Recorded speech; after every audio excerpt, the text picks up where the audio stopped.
Alright, we're going to start. We've already done the signal flow class, right? You got your signal flow class. We went over all the components of the system and what each component does. Okay? What we're going to go over next is the different signal flow loops that you can do. So we'll start out with a shim loop, which is going to test your shim and only your shim. So we'll go right through here. We're going to go onto your mod and demod loopback. Mod demod loopback, so start at your shim, move through your mod, and come back down from your demod back to your shim. We're going to do a translator loop, which is going to start at your shim, go through all your components, and come back down on the receive side as well. There we go. Yes, sir. All you're going to do the entire time for all the loops is you're going to follow your flat back. Firebird 6000, Firebird 8000. Which one are you currently using? Firebird 8000. So all we're going to do is we're going to start step one and work right down the list in the flat back. You'll come up to your Firebird. First thing it tells you to do, turn.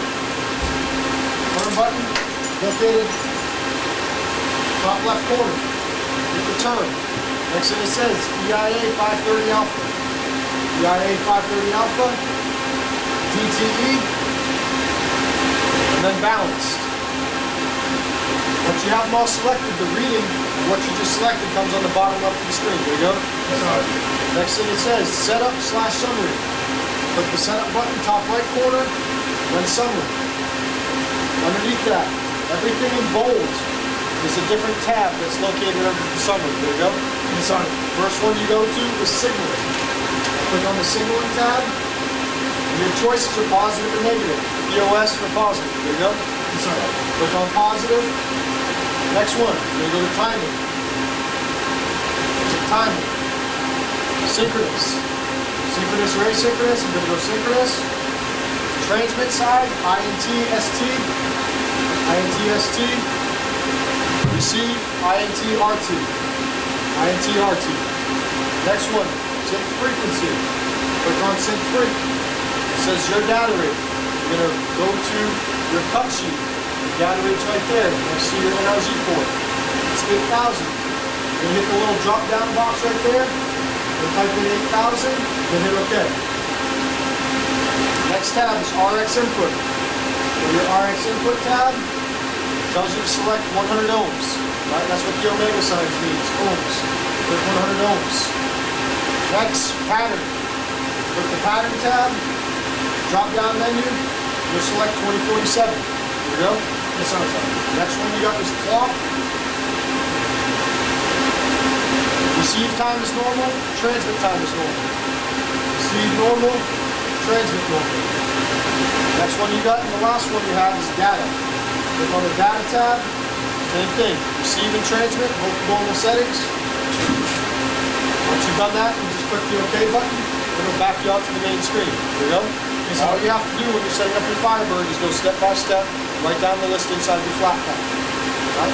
Next thing your flat pack tells you to do is allocate the equipment per the cut sheet. Right? One line, next line. All you're going to do, just like reading the book, top to bottom, left to right, right? Next thing we do is allocate the equipment per the cut sheet. Come over to your screen. Make sure you got your cut sheet with you. You're going to hit the terminal control tab that's in the top center. And you're going to click terminal configuration. Once there, you're going to verify using VIC 1 and VIC 2. VIC 1 is the maxi, VIC 2 is the mini. There we go. So you got the maxi because you make the 2 IF cases. Select VIC 1. We're using the internal antenna, which is the 2.5 meter dish outside. It's not the Lambda or the LHGXA, which would be your external antenna. So you're going to make sure the internal antenna is enabled. It's the LMST AM-USC 65. And we're utilizing X-band feed here at the schoolhouse, right? So you're going to make sure you got the correct band, and whether you're using it as a hub or a spoke. LMST Maxi, capable of being the hub, so we're going to have hub spoke, hub picked, and we're going to move on to the next tab right down here. Here is going to be a drop-down menu of every option that you can select. The first one that's going to be there is your shim. According to your cut sheet, you're using shim 1, so I'm going to click on shim 1 and select that. I'm using mod 1. I'm going to click on that one. Fine-tune up converter 1. Block up converter 1. HPA 1. Come down here, internal LNA is not listed on here, it's always internal LNA 1. Come Come down to my block down converter 1. And I'm going to select fine tune down converter 3. Work up a little bit to get to 3. When you're doing it here, make sure you do not take the top line. Right where it says beacon here, that's your beacon frequency. That's your 7600 megahertz. That's referenced from the satellite that allows you to auto track the antenna. There we go. So make sure you go to the second line and you select that one. Then you're going to go to your DMODs and select DMOD 2. Just like your cut sheet says. Once you've got all your pieces, your components selected, click the execute allocation only button and click OK as many times as you need to get through. Right now it's setting the RF patch panel switches. This is just routing all those baseball switches we showed you in the signal flow class. It's routing those different switches to go to what pieces of gear you just selected. From fine tune up converter 1, it's going to block up converter 1, so it has to set that switch to that direction. So on and so forth you ought to do. Once this goes away, down here in the bottom right corner, the gun will be highlighted and you click on done.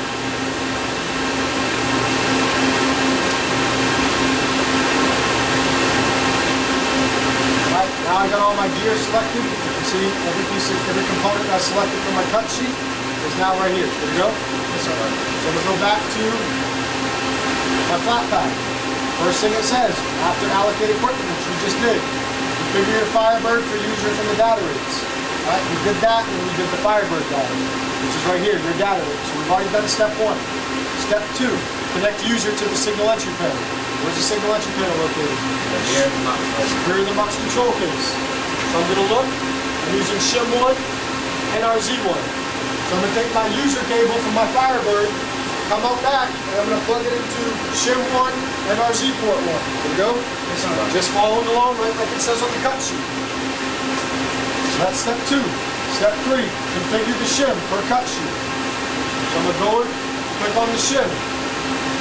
Shim 1 and Shim 2 pop up. Depending which one you're using recording your cut sheet, it's going to depend which one you click detail on. I'm using Shim 1, so I'll click detail there. And it's going to bring up a list of the user ports. Looking on my cut sheet, it says I'm using user port Golf. Click the change button to make any changes. And under user port Golf, I'm going to select what type of cable I'm using and what port. I'm using an NRZ cable and NRZ port 1. Select my data rate, which on my cut sheet tells me that's at 8,000. I'll set my data rate to 8,000 and hit the next button. This will bring you up to your MUX and your DMUX, which is located in your multiplexer or your shim. There you go. Yes, sir. Again, you select your user port in your MUX. We use Golf as our user port, so I'll select that user port, which will automatically populate the NRZ port I'm using and the data rate that I'm using. There you go. Yes, sir. From there, I'm going to come down and I'm going to go to my polarity settings.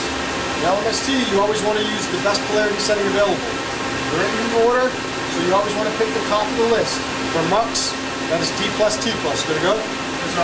Select the polarity, and then you look at your cut sheet. Order wire, that's what DVOW is, digital voice order wire. If it's on, if it says on your cut sheet, you're going to select 16. If it says off like it does now, you're going to set it to 0. There you go. So DU down here, we do not use this one. You know, so you're always going to leave this one set to off. You go back to your cut sheet. It says DMUX 2. You're going to come up over here, click on DMUX 2 and do the same thing you did in the MUX for your DMUX. You're going to select your user port. It's going to automatically populate your data rate and what kind of connector you're using. Same thing, you're going to come to your polarity setting. You're going to select the best polarity available. For DMUX, it's auto. Same thing with your order wire, reference your cut sheet, it tells you on or off depending whether you're going to select 0 or 16. Again, in this case, we're going to select 0. DU, we're not going to use it, we're going to leave that as off. There we go. Once you've set your MUX and your DMUX, you go ahead and hit apply, and OK while it repopulates the settings inside of your shim. Once it's done, go ahead and click OK, and we'll back out.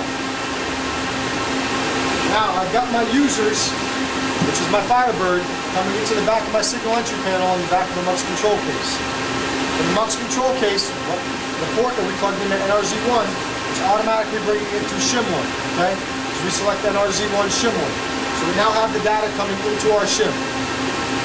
The first loopback that we're going to do is a shim loopback. For the shim loopback, what we're going to do is we're going to take On the transmit side of our shim is the multiplexer.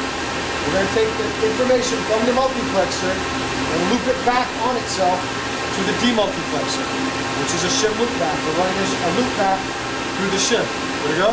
Yes, sir. You can see right here, there's a dotted line that runs down the center of your screen that separates your shim from your mod. SPP right up top, what's that stand for? Signal patch pin. This is your signal patch pin. Since I'm using MUX 1, and my cut sheet tells me I'm using DMUX 2, what I'm going to do is take my crossover cable to run my MUX to my DMUX. There we go. Your cable's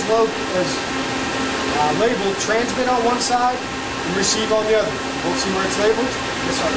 Your transmit is going to go into the MUX side because your MUX transmits. It's going to take the transmit end and plug it into shim 1, MUX 1.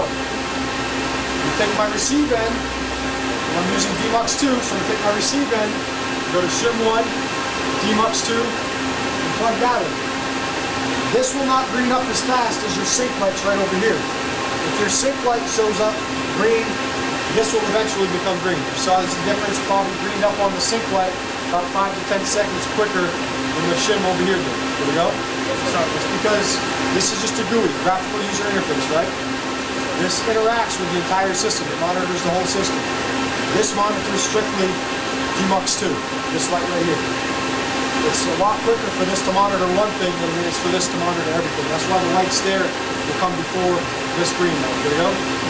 So now I've tested my shim, and because my shim greened up once I put the cable in, we have a good shim loop.